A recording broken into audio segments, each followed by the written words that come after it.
Welcome to our guide on how to reset settings to default in Twitter. Follow these simple steps to restore your Twitter app to its original state. Step 1. Go to your phone's settings. Step 2. Tap on Apps or Application Manager. Step 3. Find and select the Twitter app from the list of applications installed on your device. Step 4. Once you've selected the Twitter app, tap on Storage. Step 5. Within the storage settings, choose Clear Data to reset the app back to its default settings. Confirm the action if prompted.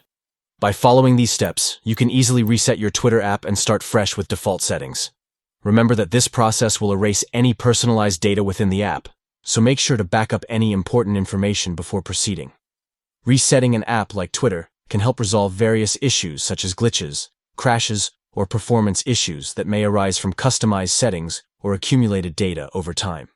It's a useful troubleshooting step that can often solve common problems users encounter with their apps.